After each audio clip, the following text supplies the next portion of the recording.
Spider-Man Unlimited gave Peter Parker a brand new costume, and to date, there have only been 3 officially produced action figures of this look, and I think all 3 of them fall just short of perfection, even Hasbro's recently released version. Stick around and find out why. Of every attempt at redesigning Peter Parker's costume, the suit from Spider-Man Unlimited is one of my absolute favorites because it is in itself very iconic and memorable without just being unnecessary alterations to his original look. It's clearly meant to split the difference between classic Spidey and Spider-Man 2099 and pulls that off so perfectly. Like, if Miguel and Peter's costumes were on a sliding scale, this would be at the dead center of it. However, forcing an animation staff to use this in a hand-drawn 2D cell animated series is just plain evil. This design would work well in a 3D show or an alternate costume in a game or as an action figure, but drawing this thing frame by frame on celluloid sheets was probably a nightmare. While working on our fan comic that wraps up certain Spider-Man cartoons that had open-ended finales, my pals Jacob, Dane, and I became intimately familiar with all the weird quirks of this suit, and drawing and coloring it even as digital still images was a pain in the butt. And those refugees from a toy store? Where do they come in? That said, all 3 separate attempts at rendering this design in posable plastic form have their hits and misses regarding these squirrely details, and I'd like to go over them today to see which Spider-Man toy is truly not as limited. The first 2 attempts were not specifically labeled as being merchandise for Spider-Man Unlimited, as that show didn't get its own toy line. There are actually costume variants in other toy lines that decided to use the design for variety's sake, I suppose. I did find all 3 of these in their original packaging over the last year, but I didn't think I would ever need to use them for a video and threw them away without taking many pictures. So here's some I found online for 2 of these, and I bought an extra one for the Marvel Legends figure. Even though it's nostalgia for stuff that's a little bit before my time, I do think the retro card looks really good. It's so 90s in a good way. In a classy way! For starters, let's go over their accuracy to the original design. The first was from the Spider-Man 2000 line, named Airstrike Spider-Man. He's a repaint of a pretty common Spider-Man figure mold from around the time, and much like a lot of them, his eye placement is way too far apart. I've seen other copies online that had way better eye placement, but the only one I could get my hands on has his eyes on either side of his temples. And they aren't even particularly lined up well, so it just feels like he put the mask on wrong without adjusting it. You stole nanomachines from Reed Richards for this? Can't see shit in this thing!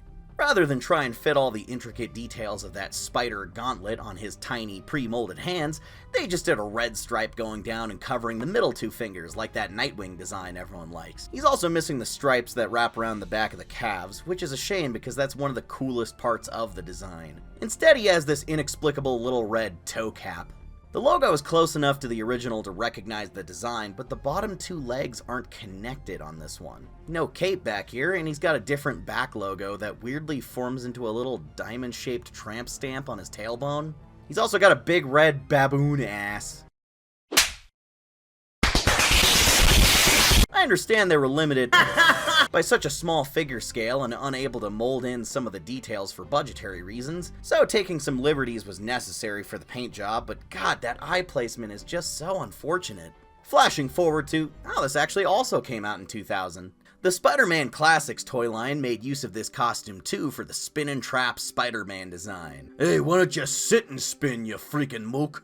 This is a 6-inch scale figure that I also found in its original packaging, but it's definitely on the rarer side, and I had to send money to my friend in Australia to buy it over there and ship it to me. Yes, he's got an obvious spring-loaded weapon gimmick that's immediately super distracting, but I think it would look weirder to remove it and just have him with a massive hole through his entire arm. I will say though, proportions and sculpting wise, this one is much closer to my idea of Spider-Man Unlimited. Even the eyes and the head sculpt are a decent pick. This attempt at the logo is also way more accurate, although they cut a lot of corners on the arms. The part where the spider legs wrapping around the shoulder branch out into the spider gauntlet is completely absent, and they just settled for these circular red bracelets. Once again, they didn't put his cool stripey things on the back of his legs, so the bottom half feels pretty bare without those. His back is just the front spider logo flipped around, which is kinda cut off by the butterfly joints, and again, not accurate. They really don't want to try that cape, do they? His ass is accurate though, so points there. Apparently, when Hasbro acquired the Marvel Legends license, they re-released a lot of older Toy Biz figure molds in 2009, and they repainted this guy as a black suit Spider-Man, so you may recognize it from there and maybe even prefer it with that look if that's the one you had growing up. Now, given that action figure engineering has made some massive leaps in the last 25 years, you'd think that Hasbro was the one to finally crack this design. Wrong! The biggest setback about this figure to me is the laziness of the painting, and that's a twofold problem. Yes, the cell shading from the show is definitely hard to render properly in anything other than a 2D drawing, but I just mean the painting sucks on my copy of this figure. You see that little tube thing running down his arm connecting the chest spider to the gauntlets? He only has that on his right arm. It's missing on the other side. They just didn't paint it. Damn you, Hasbro! I also realized after looking at him long enough that for the third time in a row, they didn't get his neck right.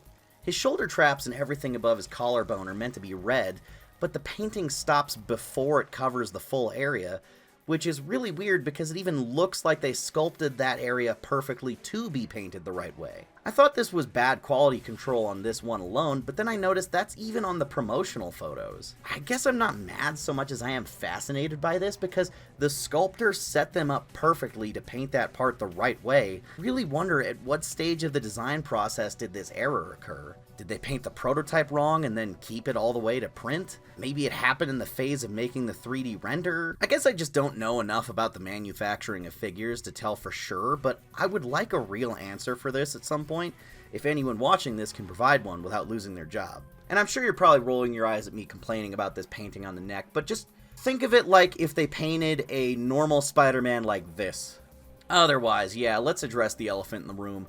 The art on the packaging looks a million times cooler than the figure itself. Cell shading would have really helped this figure stand out, but instead they went for a completely literal interpretation of his colors. And yes, this is indeed what this costume would look like in real life. That little black shadow on his face is not diegetically attached to the costume pattern, and it changes shape depending on the angle he's turned at. The funny thing is that the color palette for that series was so limited that he has these heavy inking shadows on him in every lighting condition, and he never changes to another shade of red or blue like the previous Spidey, depending on the time of day. Remember how that guy turned pink at night?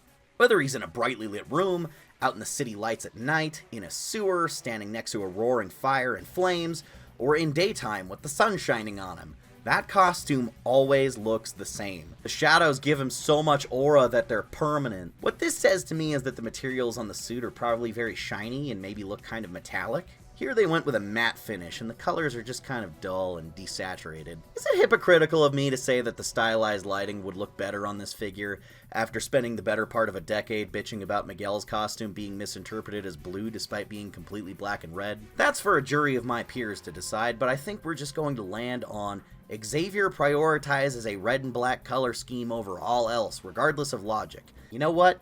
Maybe that's okay too.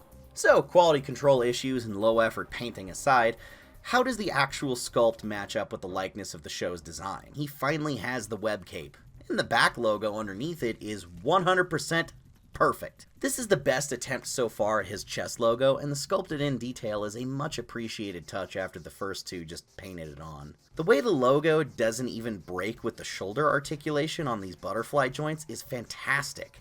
He's also got the stripes on his boot, and that looks tough as hell, though it's not all perfect. We spent so much time coloring these stupid-ass gauntlets in particular for the fan comic that I can spot from a mile away how they cut corners on this component.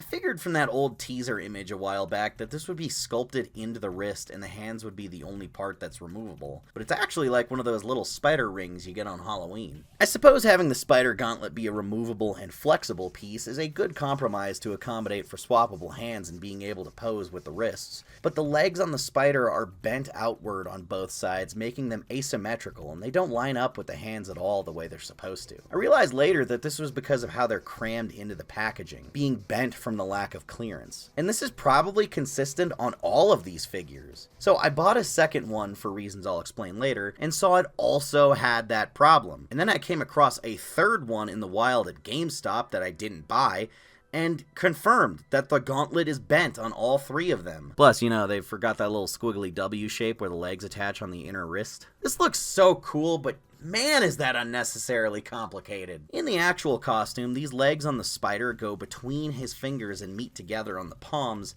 as this cross-section with the web shooter trigger in the middle. I understand that for swappable hands and posability reasons that this is just not really feasible at their budget point, but I think even the tiniest bit of painting on the hands would have helped a lot, like just painting a red X on the palm with a circle in the middle. I know they can paint on these hand molds.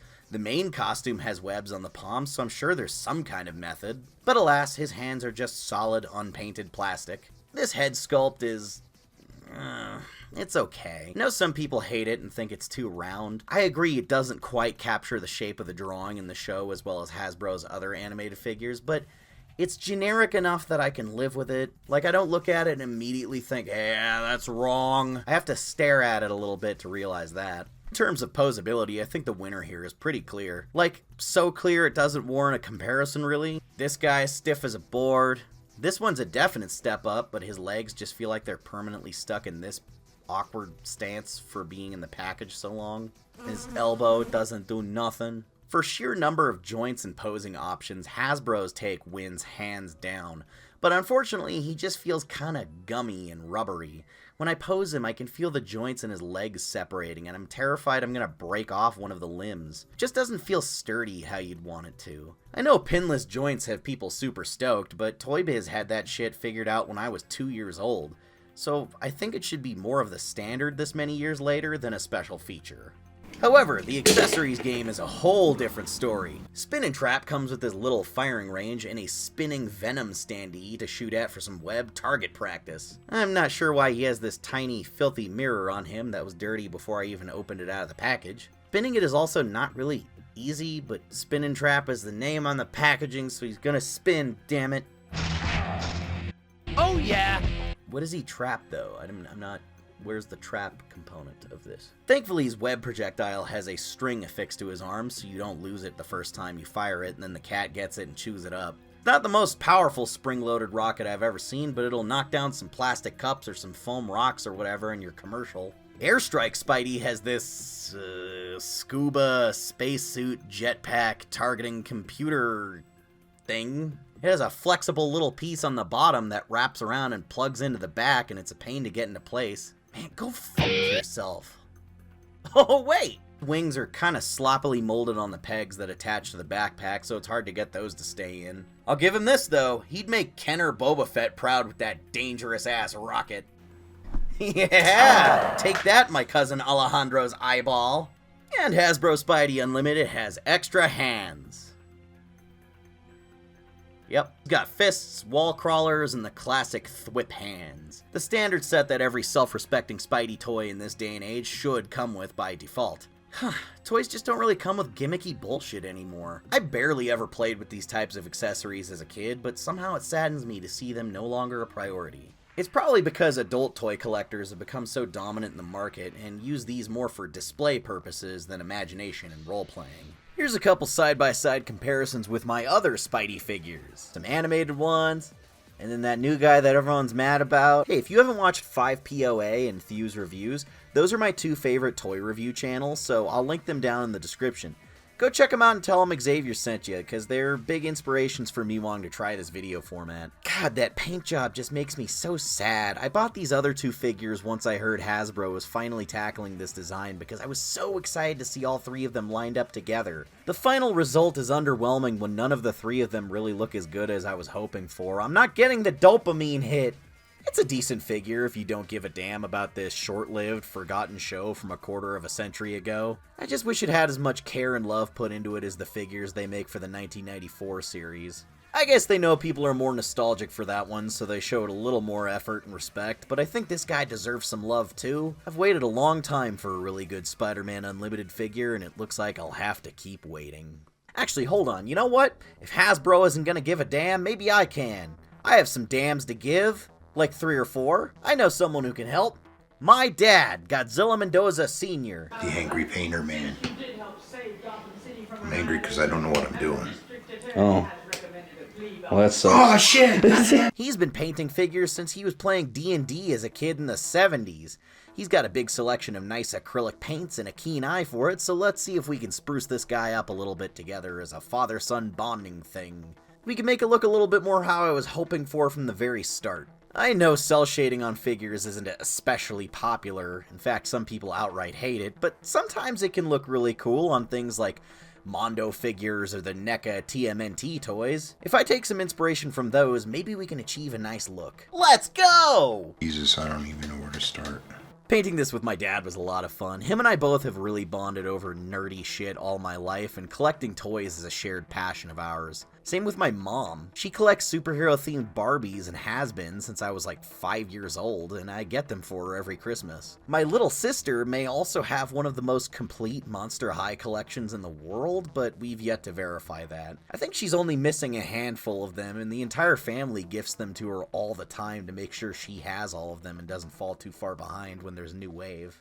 We're always buying figures for each other in my family. Recently, I got my dad replacements for his childhood favorite line called the Metal Men last year, and he just bought me a copy of the Maximum Spider-Man figure. That particular design is nostalgic for us both because he was really big into Todd McFarlane's Spidey comics back in the 90s, and the Toy Biz version was my first Spider-Man figure ever, which I still have to this day. In my heart, these are both voiced by Reno Romano.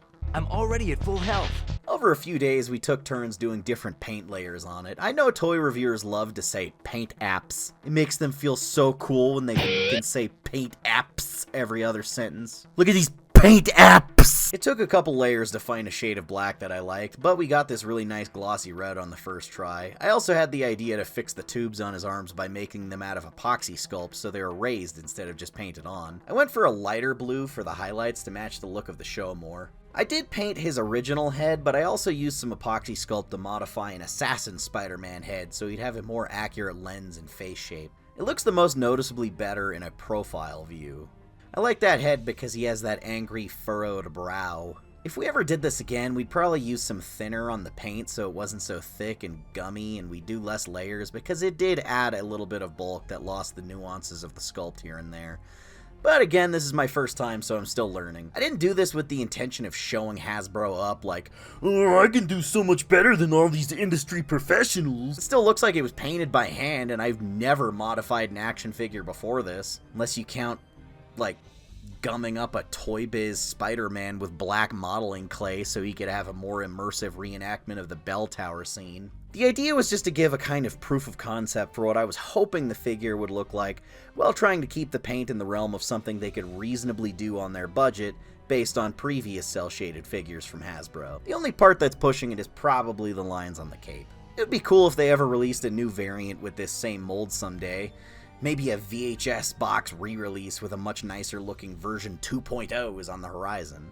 And if so, I hope the result is something a little closer to this. I've never really done a toy review before, but people in the comments have brought up the idea, and people I know personally have asked me to try it a ton of times. I know about 6 different friends that have said I should do a toy review every once in a while, so here's to my pals Jackson, Carter, Josh, William, Jacob, and other Jacob.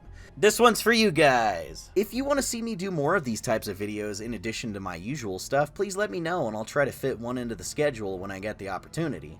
It was a lot of fun and I hope there's a desire for more. And if you want to help me be able to afford toys to review, Patreon, baby! It's only $1 a month! Thank you, more standard videos soon, and stay classy. In a 90s way.